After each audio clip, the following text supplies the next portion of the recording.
what is important to understand about this mill is this mill represents every small community in South Carolina, because this is what every small community would have had.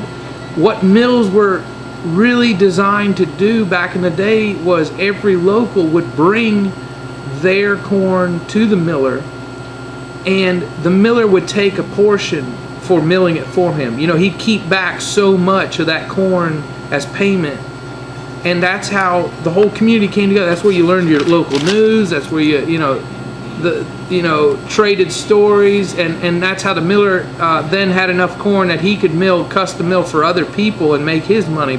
I grew up milling.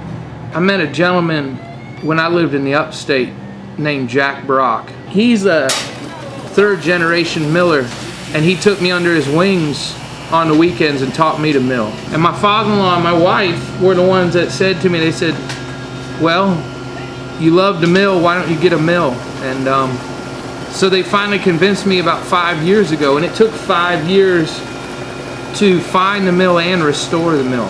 We knew the mill was in Saluda, South Carolina.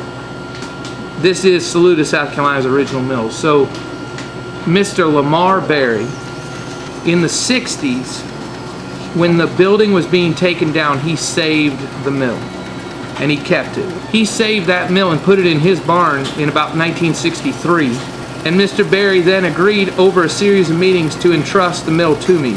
You know, yes, I did buy it, but there were stipulations when I bought it, and the stipulation was that the general public would see it, and that it would be restored and used and not sold. It would never be sold. It is the only original electric mill in the state.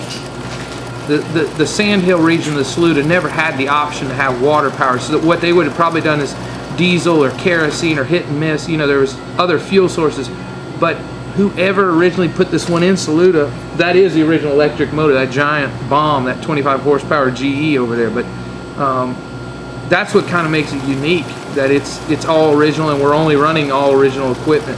We got the mill, which was an undertaking to dig it out of his barn. We dug it out, brought it back here, evaluated it, and then pieces of it were actually taken. What is really neat is pieces of it were then taken to North Carolina, to North Wilkesboro, where Meadows Mill, who built it, is still in business. When I took it to Meadows for them to help me update food safety, they saw this separator, and the entire factory walked outside to look at it. And I was like, you had it on the back of a truck or something? Yeah, and I said, fellas, I called ahead, I've been talking to them, and they said, that's the second one they've ever seen at their own factory. That's number 571. In 1950, they quit making wood pieces of equipment at number 600. So what they did is, knowing where our food safety guidelines and stuff are, what we had to do, for instance, the hopper. I have the original hopper. That is not the original hopper. They rolled a new stainless hopper for food safety.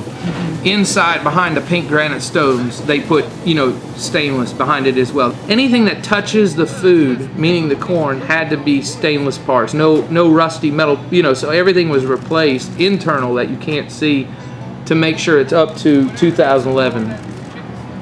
But not the stones. Those are the original pink granite 30-inch stones, this is the largest portable mill ever made.